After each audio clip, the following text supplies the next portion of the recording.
रौतहटको सदरमुकाम गौरदुई स्थित होटलमा एक महिलामाथि सामूहिक जबरदस्ती गर्ने र उद्योगको आरोपमा सन्तोष राउत, भारतका मोहम्मद ताजुद्दिन, जितेन्द्र कुमार, हसनैन आलम र आलोक कुमार पक्राउ।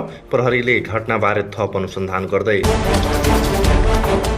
अख्तियारले गढीमाई नगरपालिकाका मेयर श्याम प्रसाद यादव सहित 4 जना र यसअघि राजपुर नगरपालिकासँग सम्बन्धित 4 जना विरुद्ध विशेष अदालतमा भ्रष्टाचार मुद्दा दर्ता गरेको छ। 5 दिनमै 2 पालिकाका 8 जना कानुनी घेरामा। गडुरा 9 का सादेर आलम 1 राउन्ड गोली लोड गरिएको कटुवा पिस्तौल सहित पक्राउ। थप अनुसन्धानपछि 4 लाइभ राउन्ड, नगद 57,000 रुपैयाँ र नाइट्रोभेट ट्याब्लेट पनि बरामद भएको प्रहरीको खुलासा। राजपुर नगरपालिका 6 अकोलवामा खेत जोत्ने क्रममा ट्र्याक्टरको रोटाभेटरमा परेर 14 वर्षीय अतिक रहमानको घटनास्थलमै मृत्यु।